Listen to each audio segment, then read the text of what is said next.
Hey there, listeners. Welcome to Shit That Goes On in Our Heads, the podcast where we normalize conversations around mental health. That's right. I'm Dirty Skittles, and alongside my amazing co-host, G-Rex, we are here to share stories and tips from our incredible guests. Each episode, we deep dive into struggles and triumphs of mental health, offering practical advice and heartfelt support. Because no one should feel alone in their journey. Join us as we break the stigma and build a community of understanding and compassion. Tune in and let's start talking about the shit that goes on in our heads. 3, 2, 1.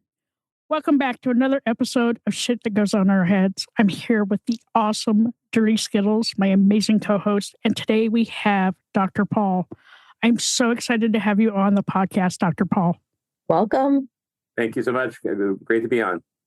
Yeah, I'm loving your shirt. Oh, thanks. This one says, really? I only wear Tommy Bahama shirts in my office and jeans. I got rid of the stethoscope and white jacket years ago, and it's much more comfortable in jeans, shirts, shorts and t-shirts at home. That's pretty much all I have.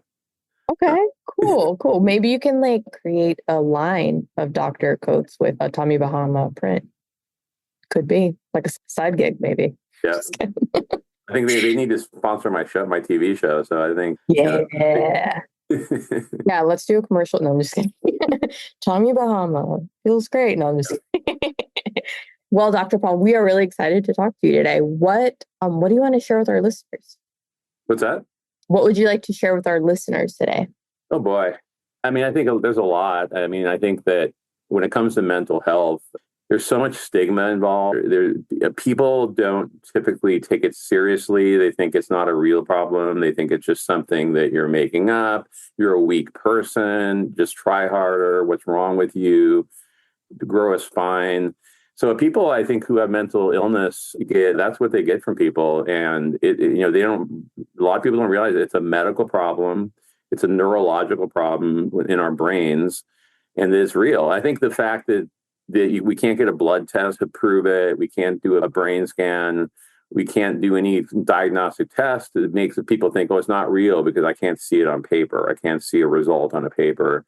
So I think that's a big, and also just a big message for people with mental health issues is there's hope. And I think a lot of people out there who either don't get treated because they don't want to take pills, or they want to do it naturally, which doesn't often work, or they've been to a doctor who haven't done a great job and then haven't treated correctly, and then they get discouraged and they leave and they say, well, that approach doesn't work for me. Well, maybe it doesn't work for you because you took the wrong stuff, the doctor didn't diagnose you correctly. There's a lot of that going on. And there's so many people out there that are hopeless, that are suffering. And my mission in my practice, and especially now, I've written 2 more books I finished last weekend. So I've written 6 books now in 23 years on the subject. And so now with my most recent books I wrote, they're actually training manuals for doctors. So my intention is to teach doctors, because I feel like I can only do so much. I want to teach other doctors to help their patients. So it took me about 4 years to write the 2 books that I finished. And so that's my next mission, is that I want to spread the word, not only to people that there's hope, but then a lot of problems, people, they hear this and then they go try to find help in their doctor, and the doctor doesn't know how to treat it. And there's a lot of people out around the country in rural areas that don't have access to, modern psychiatric care, or can't afford it, so there's a lot of people out there who really need help. Yeah. How did you find your passion in this mental health field? It's really started back in medical school. I mean, I was always interested in, obviously, science. But when I came towards the end of medical school, you have to choose what specialty you want to be. So I liked psychiatry. I liked pediatrics. I liked OBGYN. I liked a lot of different things. And I thought, I don't know if I want to do any of these things full time. So I chose to be a family doctor, because I thought, well, I can do a mixture of everything. And so I became a family doctor after 3 years more of training. And in the 1990s, when I started, I just got more and more fascinated with mental health. There were newer medications that were coming out that were different than the SSRIs that had been previously out. And I started really understanding this at a deeper level during the 90s. I did doing a lot of reading, read a psychiatric textbook because I wanted more information. And after about 10 years, in the early 2000s, is when I decided to split away and give up family medicine and move full-time into mental health. And so that's really what happened. And then I started writing, and then I started thinking, I'm not seeing anything out there about what I'm experiencing. I'm not reading about it in the journals. I'm not seeing it in textbooks. I'm not, and I think part of it is because being a family doctor, I had a different perspective than a psychiatrist do, and a different way of looking at things, the way of looking at the body and the mind, and looking how stress affects the body physically. And that's why I started writing my books called Healing the Mind and Body. And after 12 years and 3 books writing, that's when I wrote the other 2 books that I've just finished. And then that's what led to my most recent book, The Corona Protocol. So in the Corona Protocol, my most recent book is really all about, my methods of doing things. And in this book, I tell 30 original short stories about people who suffer with different types of illness. So I tell their stories. And so it's really more a fiction book than a nonfiction book, my most recent one. Go ahead. No, go ahead, G-Rex. You go ahead. You go ahead. No, okay. What's one story that sticks with you the most? There's so many in the book. The suicide, the whole title is kind of a long subtitle. The Corona Protocol, a scientifically proven medical solution to stop addiction, bullying, homelessness, school shootings, and suicide. 30 years in the making. So that's the name of the book. And, the school shooting story is pretty graphic and pretty shocking. All the stuff made up in my head. The suicide story is based on experience of a patient who didn't stick with the regimen and kept going off her meds. And so that was a tragic outcome. And, as the book begins, I start with easier, more simple, like anxiety disorders, depression, ADD, bipolar disorder, and then I move into PTSD, eating disorders, schizophrenia, and then I move into the next section is on, narcissists, borderline personality, sociopaths, and psychopaths. And then I move into all the subtitle subjects. And then section 5, I tell my story. And then in section 6, I kind of, I talk about some of the difficult times I've gone through personally and how I persevered. And so, it's a really personal book to me. It's probably my favorite book I've done so far. So, it's doing very well, thankfully. I love that. And what I also love is that, like, you were focused not only as a medical doctor, but like just a human, focused on mental health, because, we've heard from so many other guests that, they went to their medical doctor and said, like, I just don't feel right. And like, they didn't do anything for them, right? They're like, here is an antidepressant and like, go feel better. And so like that just turned them off. And they're like, you know what? I'm just going to suffer in silence. And it just perpetuated the situation. And so I'm more than glad. I'm super happy that you're like focusing on like helping other doctors to be better when it comes to dealing with their patients' mental health. Because, as we all know right now, the world is literally on fire. Mm-hmm. Yeah. And like people are suffering. And, if they go to the doctor and if they've broken their arm or broken their nose, you can fix those things. But you can do the same thing for, I'm depressed, I'm not eating, I'm anxious. The doctors can still help with that. And sometimes a pill is not going to solve what the issue is. So there's a lot of underlying things that happen that they just need to dig a little deeper. Right. Exactly. And I, like you said, I'm just going back to what you said before. Yeah, I think most doctors, primary care doctors, here's the Lexapro, Zoloft, and that's all they know. And then if someone says, well, it's not working or I'm getting side effects, they don't know what to do after that. And then a lot of people don't want to go into a psychiatrist because of the stigma and, or affordability or whatever. And then, frankly, the psychiatrists don't do that much of a better job either, to tell the truth, sometimes. Because I think going back to what I discovered really is that there's this physical emotional connection. For example, when someone's stressed and they get a flare up in their, most commonly neck, shoulder, upper back, that area, headaches, stomach problems, fibromyalgia, irritable bowel syndrome. So all these physical symptoms that happen when we're under stress, and people think, well, And then they get a workup and the workup's all normal and they get frustrated because everything is normal. And it's like, well, there's a reason, because there's a neurological reason, because it's the nervous system's out of balance in your bodies. And so, and again, my practice is not just medication. That's my specialty. But I assess every patient for what they need. Do you need some therapy? Do you need to work through stuff that you need that's been plaguing you over the years that you really need to talk to someone about? I'm not a therapist. I might act like one sometime because I do give people a lot of advice practically, but I'm not a therapist. And I talk to them about exercise and learning how to relax, maybe take yoga classes, learn how to meditate. There's value sometimes with, a lot of other stuff like acupuncture, and there's other things that really help. But medications are misunderstood. People think, oh, that's my last resort. Well, it shouldn't be. All medications are doing is balancing the nervous system. If I suspect that serotonin or dopamine or norepinephrine or GABA or something's off balance, the medications are intended to rebalance those chemicals back to normal.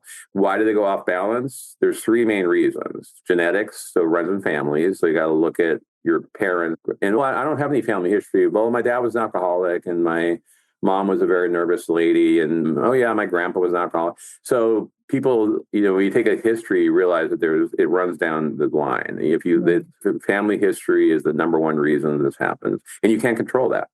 Number two reason is hormonal changes, which this is why women have it worse than men, because, there's puberty, there's postpartum, premenstrual, menopause. And guys too, but not as drastic, obviously, as women. And then trauma, PTSD, stress, traumatic events, bad childhood, that kind of. So all these things can play into the problem, and so everything has to be addressed. And if we don't, and there's other things besides the chemical stuff, and it's just the medication will only do so much.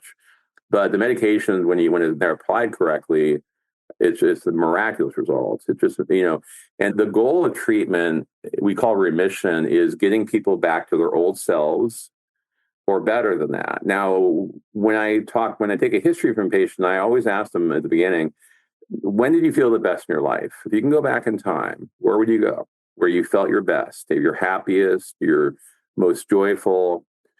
And people will either tell me childhood, elementary school. Then this is if you have good parents and you're not abused, before puberty. So that childhood, because you play, you have fun, and then late teens, early mid-20s.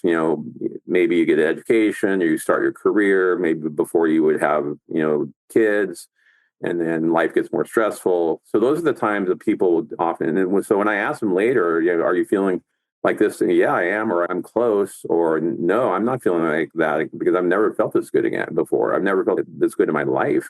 That's a good answer.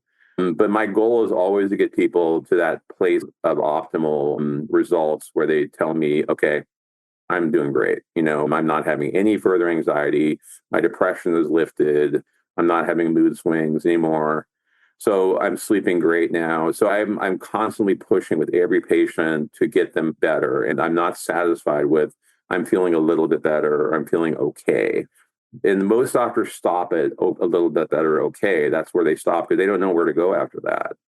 And that's where, with me, my treatments are very complete. I'm never satisfied with until I get the person to where they really need to be.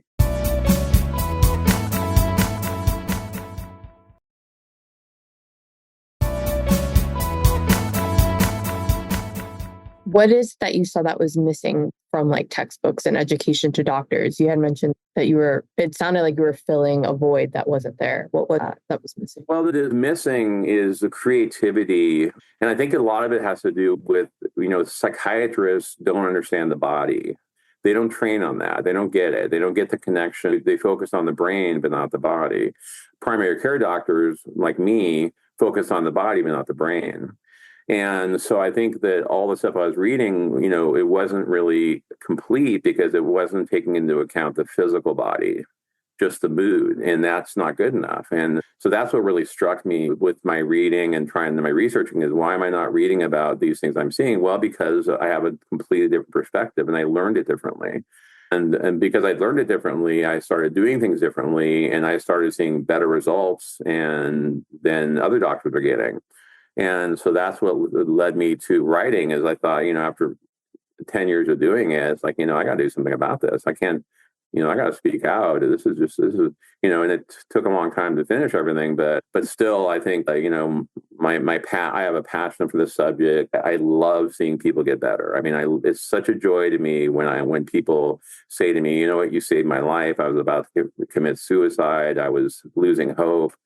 I was miserable every day, and now I'm just can't believe the difference. And that's, as a doctor, this is what you want to hear. And this is why we don't go into it for the money. There's easier ways of making more money than we do with less education. That's not what it is about. We do okay, but it's really more about this. The kind of the corny line is, well, we want to improve people's quality of lives. Well, that's absolutely true. That's what we want. And what I saw as a family doctor, I was enjoying that. I liked doing that stuff, but I wasn't the dramatic change in people's lives that I was seeing with doing what I do now and what I was doing back then. I thought this is way more exciting. It's way more impacting on people's lives than what I was doing as a family doctor. And there's other family doctors, they can do that. I need to focus on what I'm doing here. I need to focus on my mission. Yeah. In your personal life, do you have experience with mental health? Yeah, I've struggled. And I talk about that in my new book, The Corona Protocol. In the 6th section, I talk about my struggles I've gone through.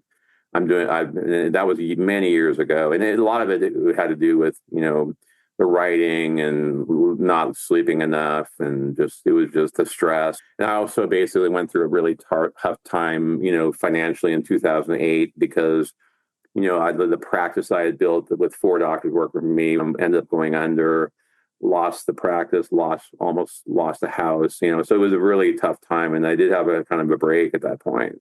But then I, recovered, and I've been great since. But I put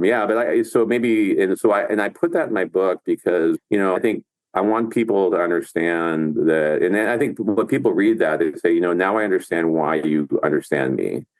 I understand why you understand this at a deeper level because you've had your own experience, and this is what I included in the book. So. Yeah.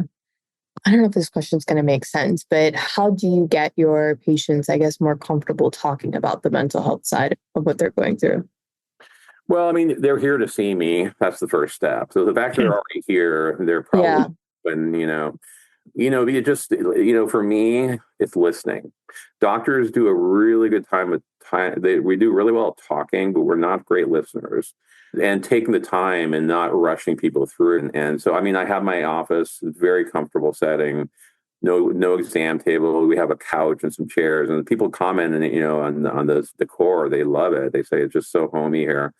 And so I'm sitting right close to them, real close to them. And they just, I just say, tell me, and I listen. I just the line I say, in one of my books, I say, if you listen to your patients long enough, they'll tell you what's wrong with them. And you just have to listen. And, the other thing I do, and then explaining, and what I do is with every patient, I draw neurons, which are nerve cells, and I say, okay, here's what's going on. Here's what I think is off. So I actually show them on paper what I think is wrong. And they really appreciate that because they've never seen that before. And they think, okay, that it makes them look more real. And I say, okay, I think this chemical is off. This medication is going to do this. It's going to balance this chemical. I think that's going to. And the other thing, too, is what I do, which is very unusual, is customer service in medicine, which is not typical. So I have every new patient call me in a week, no matter what. Call me in a week, not an appointment, just to check in. Let me know. And within 1 week, I'm able to tell if I'm on the right track, is the right medication or not. I'm able to tell that quickly. And I also, I return every phone call same day, every email same day, which is very unusual to get that in a doctor's office. And the other thing I do is I work very quickly. And the Corona Protocol basically is a very fast. A lot of doctors, for example, with the SSRI, well, we'll do this and it'll take like 4 to 6 to 8 weeks to work. And then I'll see you in a few months. And it's like, really? That's ridiculous. It doesn't take it takes 1 to 2 weeks at the most to work for these medications. So it doesn't take that long. So basically with me, with the protocol is a very fast way of doing things. I titrate the medications quickly. I augment. Augment means adding medications together. I often will have people on about 2 to 3 meds average. Maybe 1 is enough for some. 2 to 3 is very common because I'm very complete in my treatment. And I get people fully better usually within 2 or 3 visits. And the speed of recovery with my patients is what they don't get elsewhere, because other doctors just go way too slow. And the problem with going way too slow is you're going to lose people. You're going to lose people to treatment. They're going to give up. They're going to get frustrated. So if I'm constantly telling them, look, call me in between visits. I don't charge for in between visit phone calls. And I said, look, and, if you have any questions, give me a call, and knowing that I'm always available and always there to listen is, I think, what part of the success of my practice, because people just have a hard time finding that elsewhere. Yeah. I have a kind of a silly question. As you were going through your personal struggle, do you start to become your own doctor? You're like, oh, I think it's this, that, and the other. Do you immediately go into diagnosing and fixing yourself? Yeah. Yeah. I knew what I needed to do, and I was right. I mean, I did see somebody, but it would, but I was able to figure it out really quickly and get it under control of myself. And so, yeah, but yeah, it's hard to not do that, because I recognized I knew the best meds and how to treat things. And so it's pretty easy to get under control pretty quickly. Yeah. I was just wondering if doctors would be the worst patients, because they already know. Yeah, that is true. Doctors and nurses are the absolute worst patients. Because I remember when my mom was really sick and she was a nurse. She was the worst patient ever. Because no, that's not how it should be. No, listen, you're patient, not nurse today. Patient.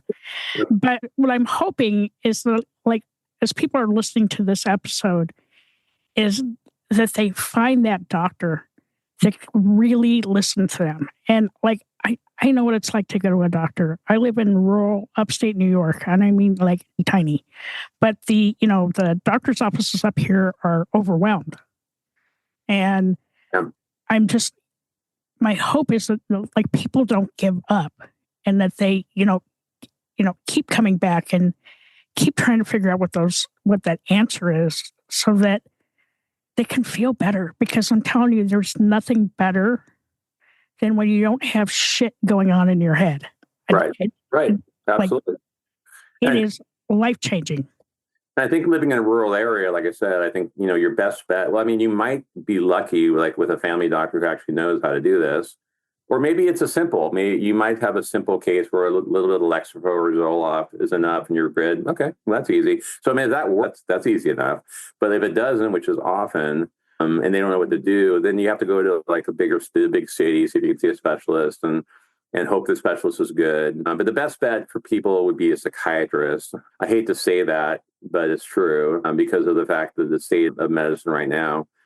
But this is why I'm hoping, with teaching primary care doctors, I'm hoping that changes. The other thing too is I'm available. If you live in the United States, I'm available too. I'm busy, but I'm always available to see new people. We can do it by Zoom, by phone. So I am available to see patients too. If they want to contact my office, it's 949-481-0118. And if you talk to Leslie, and then she'll get everything set up. But that's another option. If you get frustrated, I'll step in and help. Yeah. God, I love this. I love this so much. You have no idea how happy you just made my heart right now. Oh, thank you. What if there was one thing that you can change about the industry you're in right now? What would it be? Or where would you start, I suppose? What would I say again? If you could change one thing about the medical industry that you sit in right now, what would you change? Well, what I just said, I think I would change it. Well, I think, again, in this field of medicine, more than any other by far, when cardiology, dermatology, whatever, all the specialists, it's fairly cut and dry. It's not a lot of, it's not like psychiatry or mental health where there's so much variation. It's much more cut and dry. You do a colonoscopy, you do a scope, you do this, you do that. That's much more of a physical where you can see the problem.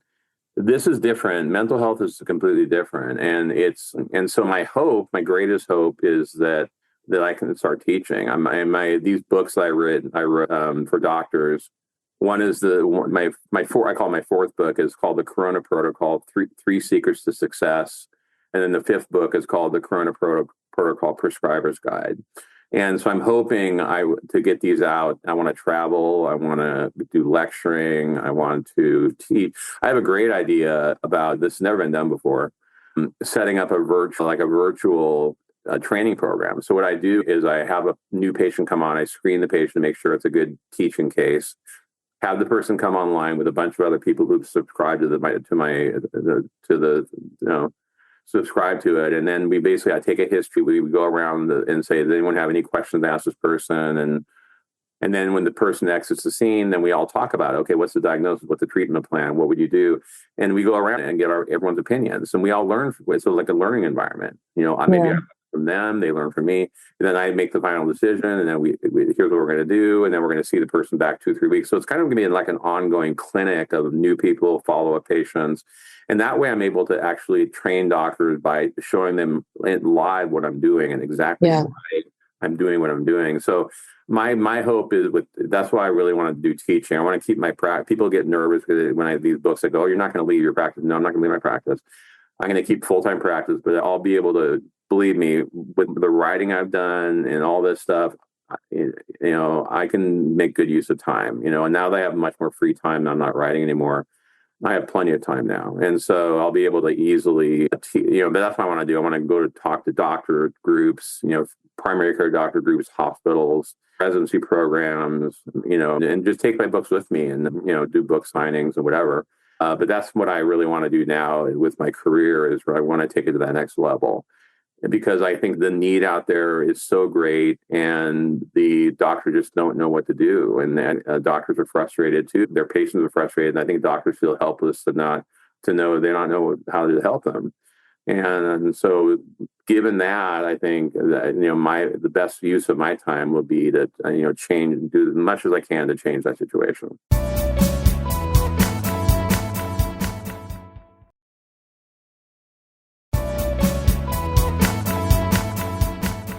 Do you have any advice if there is a doctor listening?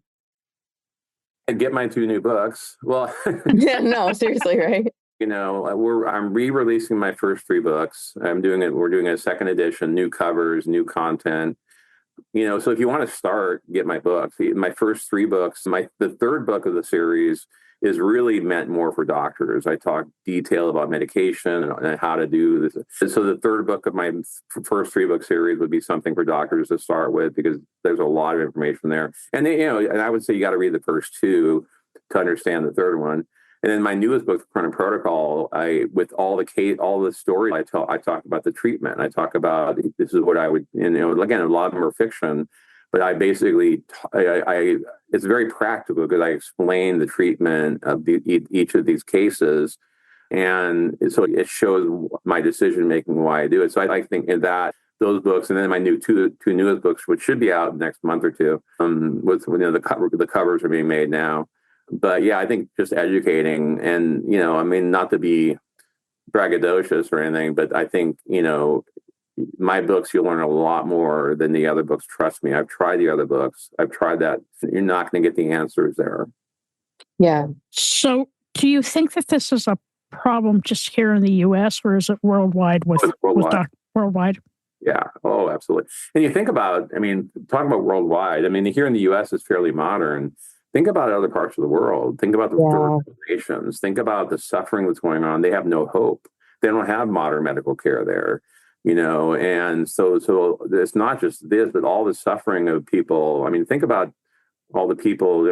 I can keep naming off countries, but think about people in all these areas that are just suffering in silence because there's no help available. Now, if you're in Europe and you're in other areas that are more modern, first world countries, your hope is better. But again, it's still, even in European countries and Asian countries, where we're going to have more modern medicine. It's still, I think it's this whole issue is not well known. It's just not well known enough. And so, it's absolutely there's. I would say not to be. How many billion people are in the world? Like 5 billion or 6 billion people in the world? Yeah. Okay, so I think there's billions of people suffering unnecessarily because this is something that, at least in my opinion, half the population has some type of form of it at some point. Yeah. That sounds high, maybe. If you look at the statistics, you might see like 25%, 30% of people who suffer with the depression or anxiety. I think it's more than that. I think they're not taking into account more subtle cases, the physical stuff that's going on. That they're not focusing on the mood, they're focusing on the body. So we're talking about billions of people suffering unnecessarily. Yeah. And I'm not thinking I'm going to go save everybody, and I'm not thinking like that. But I'm thinking if I can go out there and travel to other countries, which I really want to do, and spread the word and bring my books with me and get, get them in other languages or whatever. If I can do that and change as much as I can, that's what I want to do the rest of my career. And I'm only 62, so and I'm not even close. I mean, I have at least 20 more years of work to do before I would even think about retiring. So I have plenty of time. But I want to do everything I can because I hate, it really weighs on me a bit. It's a very heavy feeling. I'm very empathic.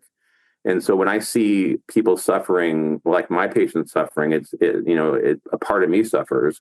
But then I think about people around the world that don't have even the hope that we have, like with Western medicine, and then just like thinking, wow, this is, they just think that's normal. They just think that's life, and that's just suffering is life, and whatever. And that's just not. It shouldn't be the case. Yeah. Yeah. I mean, go ahead. No, go ahead. This episode just us going, no, you go. No, you go. Yeah. Yeah. I mean, you just described like earlier stress and how it affects your body and like the neck and the shoulder pain and all that. And I was literally, as you were saying that, I was like, that was literally my Friday. Right. Like that was Friday for me. And it's sad to think that I think to some degree you get used to being stressed. And so these aches and pains kind of just feel like normal. And there's got to be a better way to deal with all that stuff. Well, going back to 1993, which is a year after I started practice, the biggest event that happened that set me on this path was there was 3 SSRIs out, Prozac, Zoloft, and Paxil. So I don't want to get too technical here, but Effexor XR, the first of its kind, came out in 93, which also not only balanced serotonin, but also norepinephrine. Now, that's when I started seeing people telling me, like, what the hell is this? What did you give me? I go, why? Because, God, I feel so much better than I did on the SSRI. And they're like, you know what? That kind of neck, shoulder, that stuff that my massage therapist works on, it's gone. And that's like, and I was like, really? And I didn't know why. I was like, what the heck's going on here?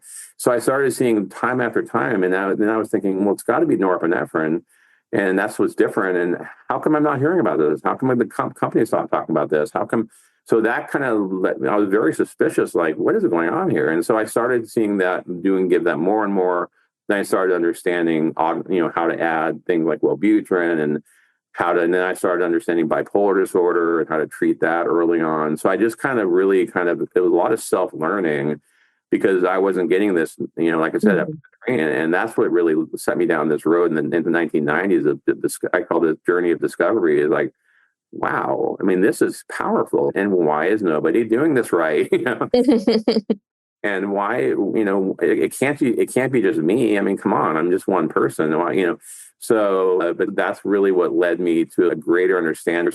There's a lot deeper going on here. There's neurochemicals that the doctors are ignoring that are imbalanced, and they're not doing anything about it. And no wonder people aren't getting better, or no wonder people are getting a little bit better, and that's it, And then they're dependent on those pills for the rest of their life. Right. So but all these things are fixable. I mean, it's almost very unusual that I can't figure a person out and get them fully better. It's extremely unusual. I mean, some people you can only go so far with, but that's where I say, okay, well, there's other things out there. There's ketamine, there's psilocybin, like magic mushrooms, like microdosing, and there's other things that can help. I don't do those things, but there are other things besides medications that can help. Like Elon Musk does ketamine for his depression. I think there's more going on with him than depression. I think he's bipolar. I think he's bipolar untreated, and that's why he goes on these tirades. But I think there's a lot of that. But that, in a sense, that's kind of what led me down this path, was what the discovery of these new medications coming out. Because I think most people get SSRI and they say, yeah, I'm better, but I'm flat. I'm feeling apathetic. I have no sex drive anymore.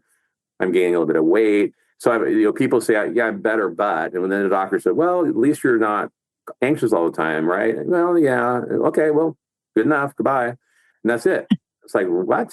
And so in my practice, there should be no lingering side effects no side effects are acceptable unless they're very mild or, no side effects should ever be acceptable. And I think a lot of people just settle because they just thinking, well, that's all there is out there. And it's not all there is. There's way more out there, but the doctor doesn't know about it. And then they don't know about it. Yeah. So I have a question more as like a doctor. So what do you do for yourself for for compassion fatigue? Because I know that like with Dirty Skittles and I, when we record all Saturday, we get a little bit of fatigue, but then I also have self-care Sunday for that. But like as a doctor, I always kind of worry about you guys because you are in it all day long and it's got to be hard. It is, but I learned from the past, what happened with me, I learned you got to get good sleep every night. And for me, I power walk 3 miles every morning, maybe more on the weekends, 7 days a week when I get up before work. So so the exercising regularly, and with me, the fatigue has really been, the compassion fatigue, yes, because being empathic and with patients, but I'm used to that. So that doesn't get to me as much, but it's the writing part. The writing and editing have been exhausting, I'm so happy that it's done because when you write books, it's the writing part the creative part is fun, but the editing and going over the material 4 or 5, 6 times and getting so bored of reading the same material and finding mistakes. And so I think, so as far as self-care, I think with doctors you need to have an outlet, a healthy outlet. Like I said, taking a day off, again, I just finished these last 2 books last weekend. And so this weekend, even I'm celebrating now. And so now I'm going to have a lot more free time. And so now it's just learning how to relax, I hang out with my cat. I'm a major cat guy. And so hanging out with Seymour I love hanging out with my best buddy. I want one of those cats so bad. What? I want a cat so bad. And my husband's like, no. You got to get a cat. We have 7. You want to come by the house and grab one? I love it. I love it. Leslie has 3. And my son and his wife have 3. I only have 1. I usually have 1 at a time. But Seymour is a Seal Point Himalayan. He's a long hair with the Siamese coloring, and he is wise. He's gorgeous, but he's the biggest personality of any cat I've ever had, and I've had a lot. Biggest personality, most love, most playful, just he's the most fun cat. And I just hanging out with Seymour, just petting him. And then he rolls over so I can pet his stomach and lays out. And it's just, that is just so relaxing to me, just hang out with him. I have a bar in my backyard. I have beer on tap. So it's in the weekends, having a few beers, having a couple of Cuban cigars. And the Tommy Bahama and the flip-flops. Exactly. So that's how I do it. And, but as far as the doctor part of being a fatigue, that I've kind of gotten through because doing it for, 33 years now. I've kind of gotten used to that, because I've done it so much and so often. And yeah. Okay. I have a question. Do you have advice for patients? Advice for patients? Or like self-advocation, or what are you talking about? Yeah, tips. Tips. Okay, thank you. Well, advice for patients, again, just it's important to have an outlet. It's important. Again, it's not just, exercise I stress because I think you got to be active. Being active is important.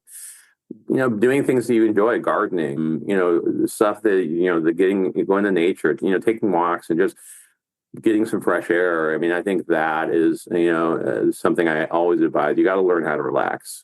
And then also just if you have, and again, I'm talking about, we all have stress here and there. We all get stressed about things. We all feel down at times about certain things. Like when you lose an animal or you lose, but that's different than an anxiety disorder or major depressive disorder. So these are conditions that are more pervasive. They're not just a passing problem. They're a more pervasive situation where it's persistent. And the problem is when the people say to me, I just don't feel myself anymore. That's a problem. So so not to just blow it off and say, oh, I'm just a little depressed. Well, how long has it been going on? Oh, a few years or 10 years. Like, really? No, that's a problem. Did you used to feel like that like 11, 12 years ago? No. I go, okay, well, don't you want to feel like that again? Yeah, I guess. Okay, well, let me get you there. I think I can do this. And so I think with people, just my message really to them is don't lose hope. Get the help you need. If you can't find the help you need, contact my office. Go to my website. I also want to, my newest book is on audiobook on Audible, The Corona Protocol. My first three, they're all on Amazon. My TV show, if you want to see me in action, my TV show, which has over 7 million viewers on Roku worldwide. And right now we're almost at 100,000 on YouTube. So it's really growing. I'm growing over 5,000 new views a week on my YouTube channel. So the Dr. Paul Show is basically me sitting with patients that I've pre-chosen, and they come in my office. We sit together, my videographer filming everything, and we just talk about, tell me about your past. So basically, I'm sharing real life patients who actually you won't believe like how much they share, how much personal stuff they actually share on camera. And I do a lot of short little videos, like 3 to 5 minute stuff on there too. So to find the Dr. Paul Show, it's the Dr. Paul Show on Roku and Amazon Fire. On YouTube, to find it, you have to put the Dr. Paul Show, the Dr. Paul Show, all lowercase, all stuck together, no spacing, no period. So THEDRPAULSHOW. So if you put it in like one long, the Dr. Paul Show, you're going to see a free channel popping up. And there's a lot of stuff there. If you want to see a couple of really interesting, really severe addiction stories, look at Samantha and Joshua.